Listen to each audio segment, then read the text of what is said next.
तुम लोग ने मास स्पेक्ट्रोस्कोपी के बारे में सुना है? एनीबॉडी? यस। केमिस्ट्री में जो पढ़ा। हाँ जी, जी हाँ सर। जी, यस। क्या करती है, थोड़ी सी मुझे बताओगे? मैं थोड़ा भूल गया खोल दो हूँ। सर, ये सर बड़ा था केमिस्ट्री में। ओहो। अच्छा। बेसिकली वो अबेंडेंस के बारे में बताती है, अगर तुम्हें याद हो तो। मतलब अगर तुम्हारे पास एक और तुमने डिस्कवर किया है किसी भी मटेरियल की, और थियोरेटिकली तुम्हें लग रहा है कि अच्छा इसके अंदर जो है ना, इसके ये वाले इतने आयंस जो हैं वो इसके इतना इसके आइसोटोप के होंगे, इस और इतनी जो है वो ये वाले आइसोटोप के होंगे, सही है। तो तुम्हें, या लेट्स से तुम्हारे पास कार्बन डिस्कवर हो गया। सही, तुमने निकाल दिया, कार्बन निकाल दिया कहीं से। अब तुमने देखना है कि कार्बन, इस ओर के अंदर कार्बन के 13 कितने हैं, 12 कितने हैं, और 14 कितने हैं। तो तुम उसकी स्पेक्ट्रोस्कोपी करते थे, तो उसमें जो है वो तुम्हें अबेंडेंस बता देता था कि भाई कार्बन 12 की सबसे ज़्यादा परसेंटेज अबेंडेंस होगी, और कार्बन 13 की और कार्बन 14 की जो है वो कम कम होगी, राइट? ऐसे ही होता था, somewhat like that. Yes. तो बेसिकली उसको जो है ना हम यहाँ पे यूज कर सकते हैं, सही है। उस कॉन्सेप्ट को हम यहाँ पे यूज कर सकते हैं, सही है। तो आ जाओ जरा यूज करते हैं। इस कॉन्सेप्ट को हम कहते हैं वेलोसिटी सिलेक्शन का, सही है। अच्छा जी, पहले तो ये मैंने सिर्फ एक छोटा सा तुम्हें जनरलाइज कॉन्सेप्ट दे दिया। अब फिजिक्स फिजिक्स वाली चीज देख लेते हैं, सही है। मतलब स्पेक्ट्रोस्कोपी में तुम इंस्ट्रूमेंट के अंदर नहीं देखते कि क्या हो रहा है, सही है। यहाँ पे हम इंस्ट्रूमेंट के अंदर देख रहे हैं, सही है। तो पहले डायग्राम बनाते हैं, उसके बाद फिर इसको समझते हैं।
अच्छा जी, देखो अब सीन ये है, हमने वेलोसिटी सिलेक्शन करनी है, सही है। वेलोसिटी सिलेक्शन क्या होती है?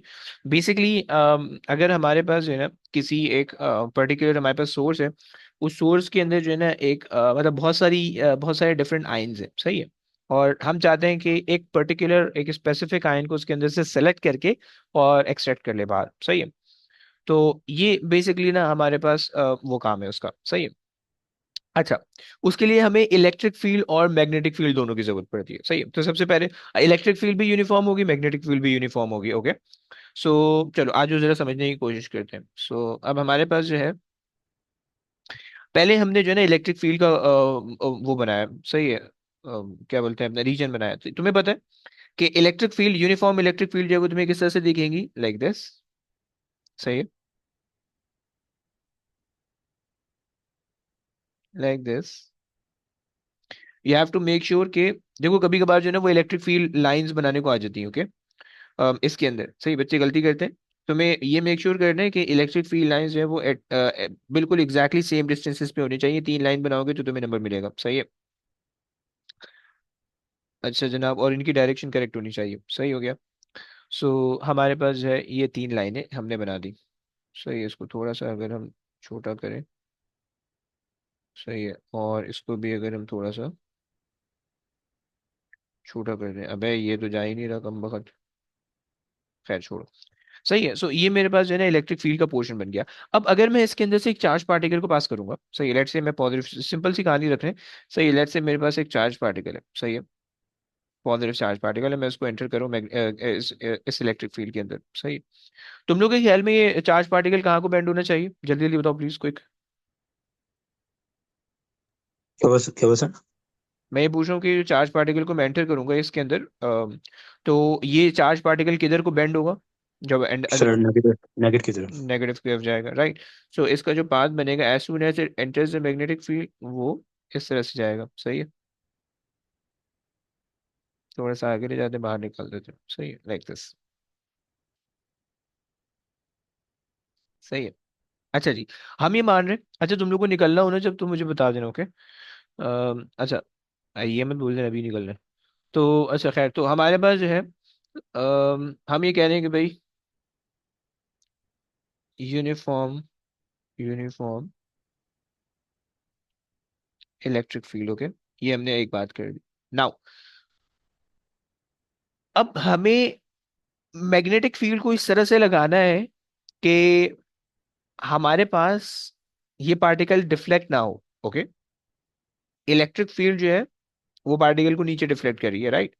हमें मैग्नेटिक फील्ड इस तरह से लगाना है कि पार्टिकल डिफ्लेक्ट ना हो। तुम लोग के ख्याल में मैग्नेटिक फील्ड किस तरफ, किस डायरेक्शन में लगेगी? एनीबडी, कोई मुझे बता सकता है प्लीज? अच्छा अभी सर ये मत वो सोचना, एक मिनट सॉरी, अभी ये मत सोचना कि हम ये काम क्यों कर रहे हैं, इससे हमें क्या फायदा होगा। हम अभी कर लेते हैं, उसके बाद जब एंड में जब मैं कंक्लूजन बताऊंगा तो मैं खुद ही समझ में आ जाएगा। यस। हाँ जी अब्दुल्ला बताओ क्या कहते हो, कि किस डायरेक्शन में मैग्नेटिक फील्ड लगनी बताइए, आप चाहिए? क्या कह रहे थे, क्वेश्चन क्या था?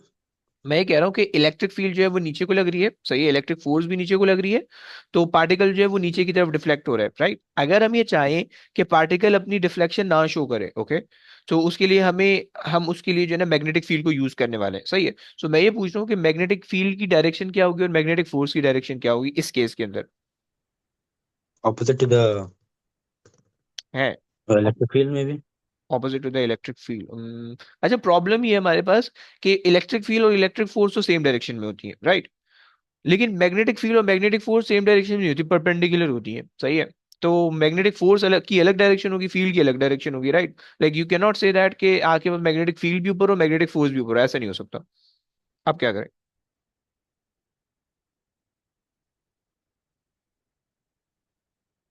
यस, और कोई, एनीबडी? चलो समझते हैं। ये तो हमने बता दिया इलेक्ट्रिक फील्ड का कॉन्सेप्ट। अच्छा, अगर तुम सोचो जो पार्टिकल डिफ्लेक्ट हो रहा है, वो पार्टिकल की जो डिफ्लेक्शन है, लेट्स से अगर तुम पार्टिकल को यहाँ पे अज्यूम करो, सो जब पार्टिकल यहाँ पे पहुंचा, सो पार्टिकल जो डिफ्लेक्ट हो रहा है वो इलेक्ट्रिक फील्ड के डाउनवर्ड लगने की वजह से हो रहा है, ओके, या इलेक्ट्रिक फोर्स के डाउनवर्ड लगने की वजह से पार्टिकल डिफ्लेक्ट हो रहा है, राइट। अगर आप इतने ही मैग्नीट्यूड की मैग्नेटिक फोर्स ऑपोजिट डायरेक्शन में लगा दो तो पार्टिकल डिफ्लेक्ट होना बंद हो जाएगा, राइट। ऐसा ही है, यहाँ पे जो पार्टिकल डिफ्लेक्ट हो रहा है वो आपके पास इलेक्ट्रिक फोर्स की वजह से हो रहा है, राइट, डाउनवर्ड इलेक्ट्रिक फोर्स है, सही।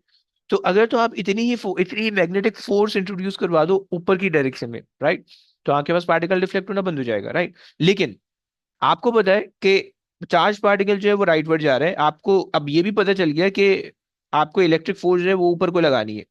तो अब क्या मुझे फिलेमिंग लेफ्ट हैंड रूल लगा के कोई बच्चा ये बता सकता है कि मैग्नेटिक फील्ड की डायरेक्शन किस तरफ होनी चाहिए, into the plane, out of the plane, या किस तरफ? कोई एनीबडी?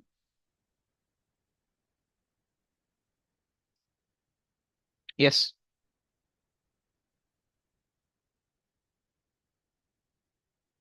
किसी की आ रही है?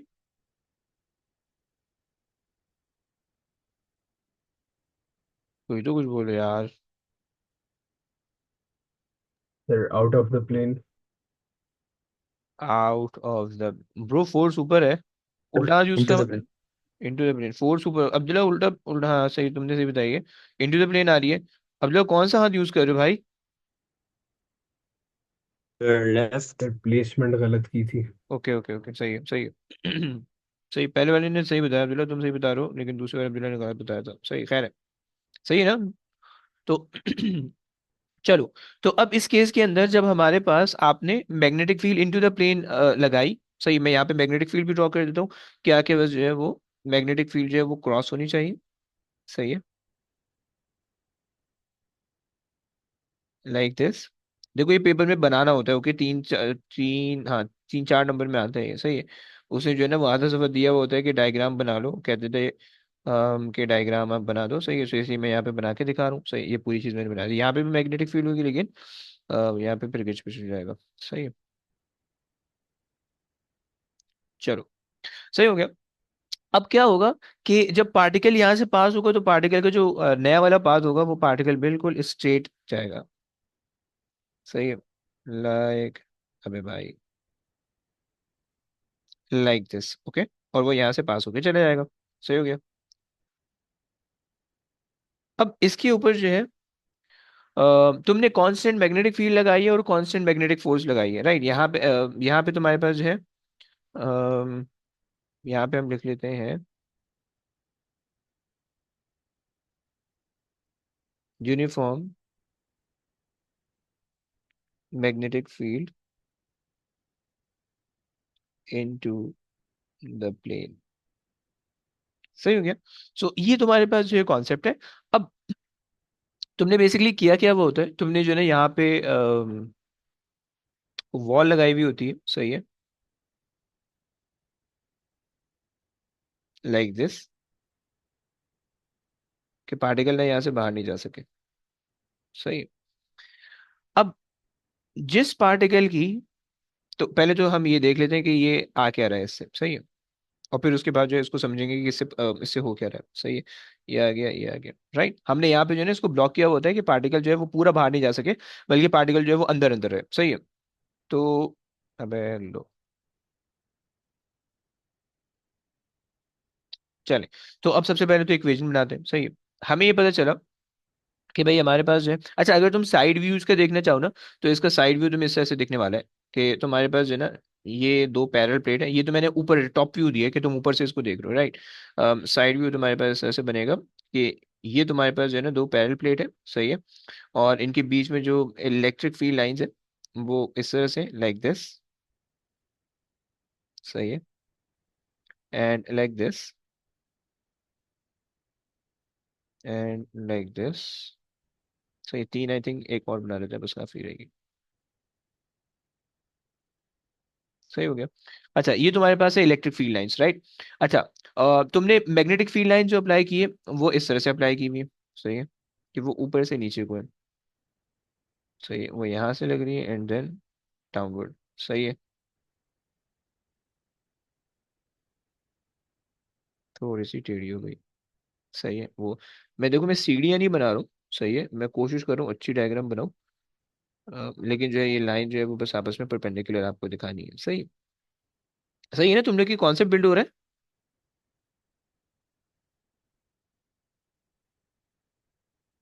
सही है। ये आपके पास जो है वो मैग्नेटिक फील्ड लाइन है, जो मैग्नेटिक फील्ड लाइन जो है वो इनटू द प्लेन है।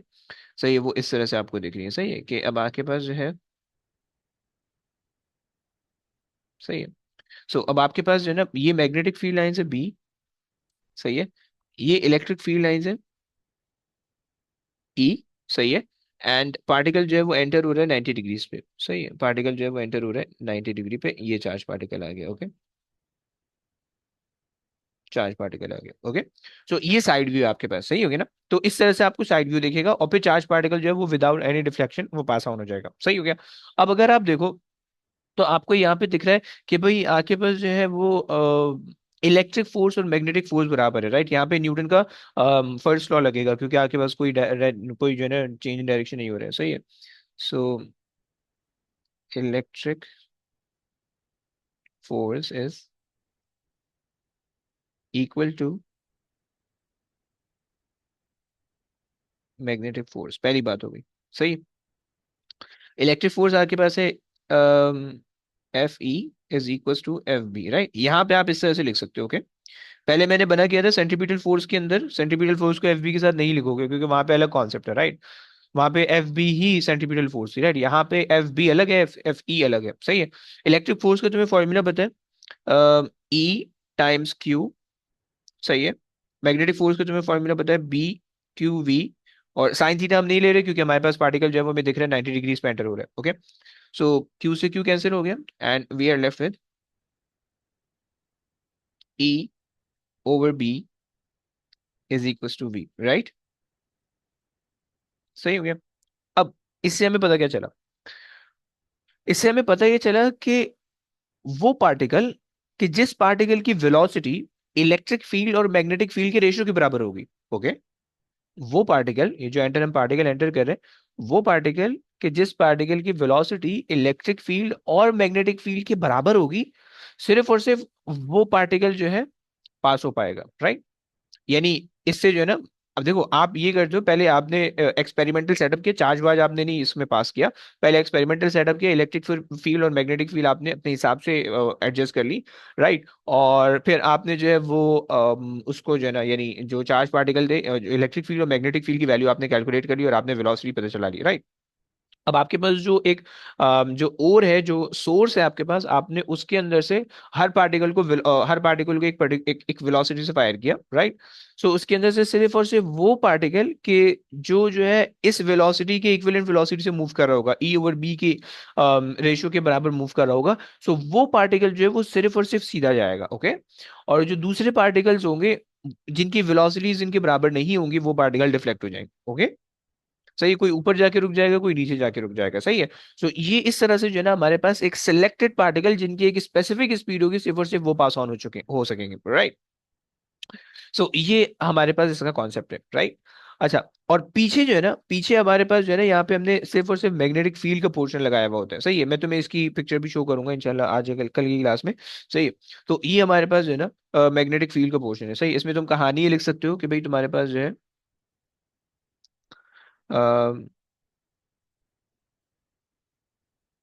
मैग्नेटिक फील्ड या magnetic and electric field, magnetic and electric field और uniform, right, and normal to each other. पहली बात हो गई, सही है। अह, सही है। And particle is entering normal to both the field, right. Please keep in mind कि मैग्नेटिक फील्ड और इलेक्ट्रिक फील्ड नॉर्मल है, परपेंडिकुलर है, नॉर्मल का मतलब ये है, राइट। परपेंडिकुलर है एक दूसरे से, सही हो गया। और ये पैरेलल नहीं है, सही है, परपेंडिकुलर है एक दूसरे से, और फोर्सेस जो है वो एंटी पैरेलल है, okay. So perpendicular to each other, से particle normal to both the field. और आप ये कह सकते हो कि भाई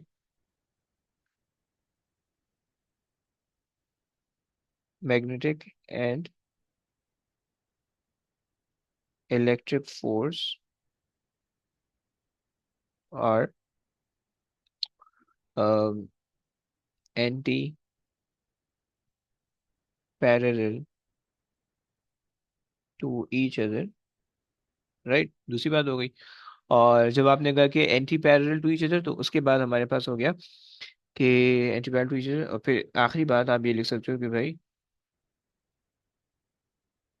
particle moving with velocity e over b, e over b will move undeviated, undeviated। सही हो गया, ये एक बात हमने कर दी, सही। अच्छा, वेलोसिटी सिलेक्शन के अंदर जो है ना एक छोटी सी चीज और है, उसके बाद जो है ना हम करा के इसको एंड करते हैं, सही है। हमारे पास, अगर आप इस इक्वेशन को देखो, सो ये इक्वेशन जो है वो इंडिपेंडेंट ऑफ चार्ज है, राइट। अगर तो आप चार्ज को इंक्रीज करो या चार्ज को डिक्रीज करोगे, कोई फर्क नहीं पड़ेगा। ये इक्वेशन अगेन मास से भी इंडिपेंडेंट है, अगर आप मास इंक्रीज करो या मास डिक्रीज करो, कोई फर्क नहीं पड़ने वाला, ओके। सो आप ये कह सकते हो कि भाई this equation is independent of charge and mass, so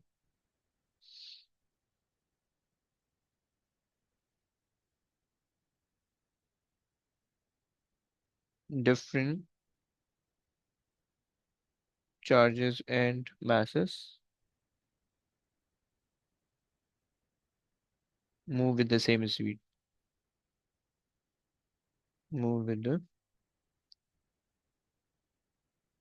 same deflection,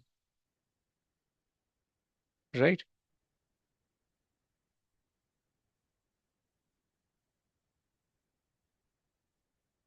deflection, right, यानी आप ये कह सकते हो कि चार्ज और मास जो है वो पार्टिकल के डिफ्लेक्शन पे कोई फर्क नहीं डालेंगे, राइट।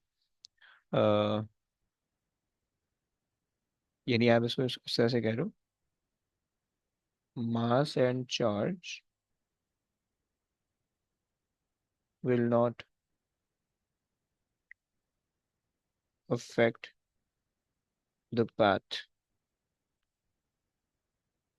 of the particle। सही, ये बात होगी, सही है। सिर्फ और सिर्फ वेलोसिटी के कम करोगे, वेलोसिटी को ज्यादा करोगे, तो उसकी वजह से पार्टिकल जो है वो डिफ्लेक्ट होगा। किस तरह से वो हम देख लेते हैं, बस उसके बाद एंड करेंगे, सही। सो अगर मैं पार्टिकल की वेलोसिटी बढ़ा दूं, सही है, अगर कम करूंगा तो उसी के ऑपोजिट होगा, हम बड़ा एक एक सिनेरियो देख लेते हैं, सही है। इफ v यानी velocity is greater than e over b, e over b, सही है। अगर तो वेलोसिटी आपकी ज्यादा होगी ई ओवर बी के रेशियो से, तो फर्क क्या पड़ेगा? तो उस केस के अंदर अगर आप देखो, अगर आपको फॉर्मूला याद हो कि फोर्स, मैग्नेटिक फोर्स आपके पास बराबर होती है बी क्यू वी के, ओके, साइन थीटा मैं भी नहीं कंसिडर करूँ क्योंकि हमारे पास पार्टिकल परपेंडिकुलर है, right. So B Q V sine theta, तो आप देख पा रहे हो कि मैग्नेटिक फील्ड और चार्ज तो कांस्टेंट है, तो फोर्स डायरेक्टली रिलेटेड है वेलोसिटी से। सो अगर आपके पास फोर्स डायरेक्टली वेलोसिटी से रिलेटेड आ रही है, and if your incoming particle has a greater velocity, तो उसके ऊपर जो मैग्नेटिक फोर्स होगी उसका इफेक्ट ज्यादा होगा compare to electric force, okay. So और मैग्नेटिक फोर्स इस केस के अंदर ऊपर को मूव, ऊपर को एक्ट कर रही है। सो पार्टिकल इंस्टेड ऑफ सीधे जाने के वो ऊपर को डिफ्लेक्ट हो जाएगा, ओके। सही हो गया। सो अगर हम यहाँ पे इसको बना पाए, कॉपी एंड पेस्ट हियर, सही है। सो यहाँ पे बस आप कह दोगे कि आपके पास इस केस के अंदर जो नया वाला पाथ होगा वो आपके पास जो है इस तरह से बन जाएगा, सही हो गया, क्योंकि पार्टिकल जो है वो ऊपर को मूव कर रहा है, सही हो गया। सो ये आपके पास जो है वो नया पाथ होगा, सही। New path with